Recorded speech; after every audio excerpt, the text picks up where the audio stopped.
pessoal, tudo bem?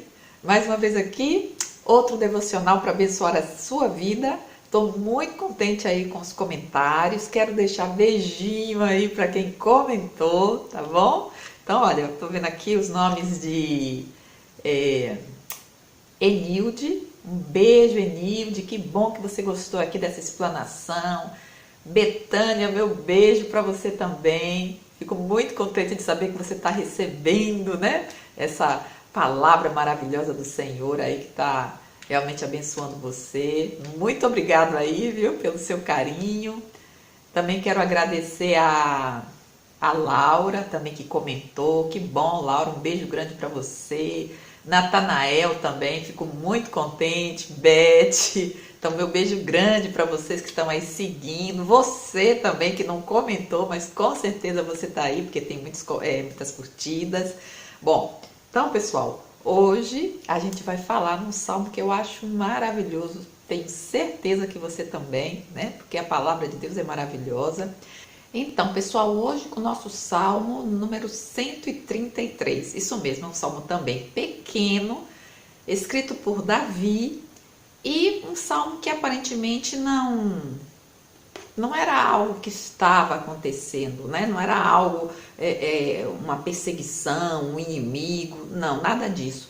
Normalmente nós vemos os salmos que eles são verticais, mas nesse caso aqui a atenção específica está no âmbito horizontal, ou seja, é um salmo muito conhecido e um salmo que tem tudo a ver com a unidade da igreja, né?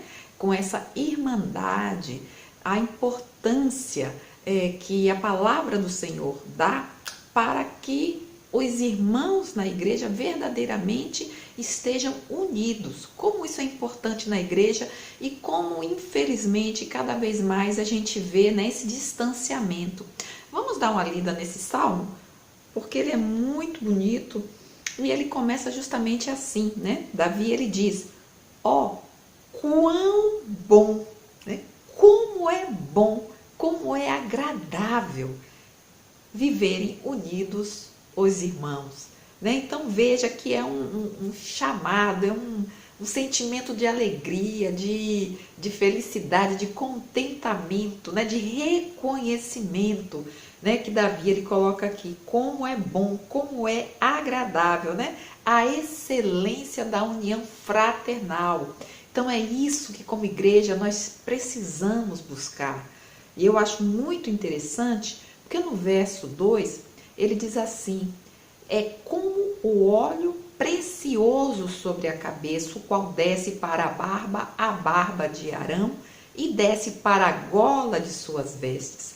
Veja que aqui no verso 2 e no verso 3, ele faz uma comparação com essa união, com essa irmandade, né, essa fraternidade, porque ele coloca a ideia do óleo e ele coloca a ideia, né, que é como o orvalho do Hermon que desce sobre os montes de Sião.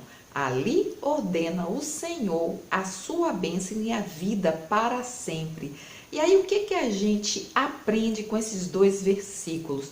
Bem, no tempo passado, na antiguidade, o óleo ele era muito precioso, né? Ele era utilizado em momentos especiais, momentos de alegria. Se uma pessoa, por exemplo, estivesse passando um momento, por exemplo, de luto, de tristeza, né? Então essa pessoa ela já tinha que ter outro tipo de veste, outro tipo de atitude. Por exemplo, a gente vê muitas passagens bíblicas de quando pessoas estão muito tristes, abatidas ou solicitando algo de Deus em oração. Como que elas fazem? Elas rasgam as suas vestes, elas colocam cinza sobre a cabeça, né? Alguns, quando estão com uma situação de luto, também, né, se colocam numa situação de uma vestimenta que não transmite alegria.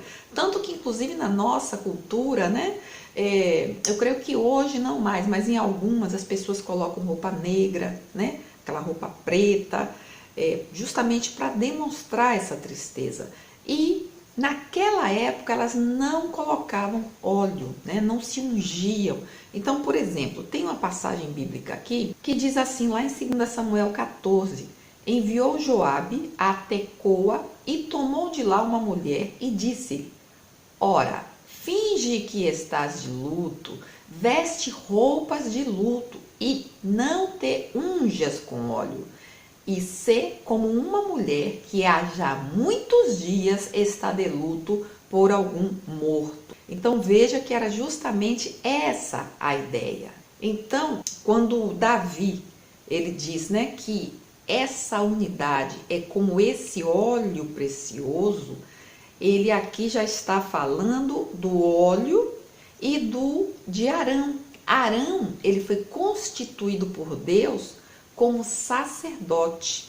Então, na verdade, quando Davi coloca aqui, no tempo passado, esse óleo para as pessoas normais, esse óleo era proibido.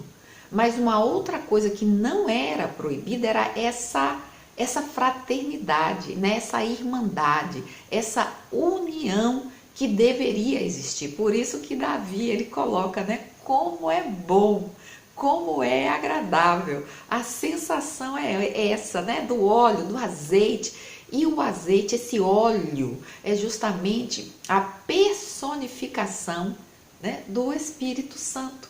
Porque o Espírito Santo, simbolicamente, quando a gente pensa no azeite, no óleo, é o Espírito Santo ali, né? Então, no caso, quando o sacerdote ele tinha essa unção desse óleo, desse azeite, né? Era justamente como se o Espírito Santo estivesse ali, né? Então, vem pela cabeça, escorre, né? A quantidade, né? Aquela coisa assim que é derramada, né? Aquela coisa prazerosa que vem pela barba e vai até a gola da roupa sacerdotal. Então é justamente isso que Davi está colocando. E aí então ele vai para esse outro lado, que é a questão do monte. Porque aqui ele fala, né, que essa amizade, essa irmandade é como o orvalho. E aqui o Monte Hermon, é como ele é conhecido como um monte nevado, porque todo ano ele sempre está com neve no seu pico. E então, não só como um monte nevado, mas uma outra forma de que ele é conhecido é um monte sagrado. E nós já aprendemos aqui, você que está aqui comigo desde o princípio, que o outro monte é o Monte Sião e que o Monte Sião, simbolicamente, ele é reconhecido também como a casa de Deus, o local onde Deus habita, né? O Monte Sião, é daí a morada do Altíssimo. Então veja também o que ocorre aqui, que naquela região de Israel, tudo muito ressecado, muito como um deserto árido. E aqui, quando ele fala dessa união, quando ele fala dessa irmandade, dessa fraternidade, veja que ele fala aí, né? É como o orvalho do Hermon que desce sobre os montes de Sião. Por quê? Porque é um monte muito alto. Então veja, o Monte Hermon ele tem 2.800 metros. Então quer dizer, muito alto, né? E o que acontece aqui, quando Davi coloca o Monte Hermon e os montes de Sião, e ele coloca, né, justamente que o Monte Hermon, que a gente já sabe que é um monte nevado ou um monte sagrado, ele exala, né, esse orvalho. Então o que acontece? Embora eles estejam geograficamente muito distantes um do outro, mas essa é a comparação que Davi quis, né, fazer, que o Monte Hermon, sendo tão distante, e os montes de Sião, né, um distante do outro, um abençoa o outro, né, com seu orvalho, da mesma forma, os irmãos, né, eles têm que ter essa disponibilidade, essa disposição para estarem em unidade, para se abençoar. Muitas vezes o que as pessoas falam é essa coisa de, sabe, ter tudo, né, cada pessoa com a sua religião, cada pessoa com a sua fé, e todos irmanados, né? E não é isso que a Bíblia fala. A Bíblia, sim, Deus deseja isso, mas Deus não deseja que as pessoas estejam com a sua fé naquele que não é o verdadeiro Deus. né? Deus, ele é o criador de todas as coisas. É em Deus que o homem precisa ter o seu foco. O seu olhar tem que estar para o Deus Todo-Poderoso. O Deus que criou os céus, que criou a terra, que criou o homem. Aí sim, essa unidade, né? Não é a questão de estarem todos reunidos, mas cada um, né, olhando para um lado. Não. É justamente essa irmandade, né, essa união que é em Cristo Jesus. Então, a igreja, ela precisa, dentro da igreja, né, pessoas que são redimidas, pessoas que foram lavadas e salvas pelo sangue do Cordeiro, elas precisam pensar assim. Lá em 1 Coríntios a gente lê: rogo-vos, porém, irmãos, pelo nome de nosso Senhor Jesus Cristo, que digais todos uma mesma coisa, e que não haja entre vós dissensões. Antes sejais unidos em um mesmo pensamento e em um mesmo parecer. É disso que a gente fala, né? A Bíblia fala exatamente essa linguagem, essa unidade.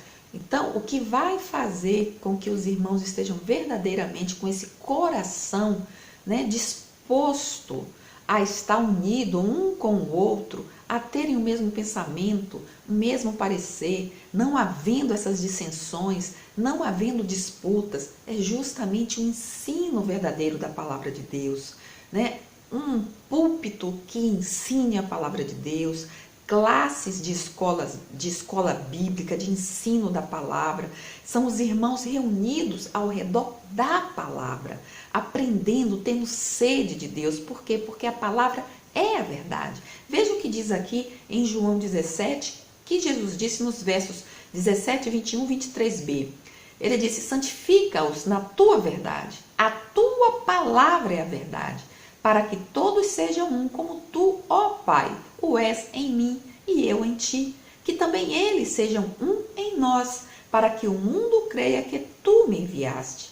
Eu neles e tu em mim, para que eles sejam perfeitos em unidade. Então, para que possamos ser perfeitos em unidade, precisamos ser santificados na verdade, na palavra do Senhor. Amém? E aí o Senhor termina, né? O Salmo termina justamente, né?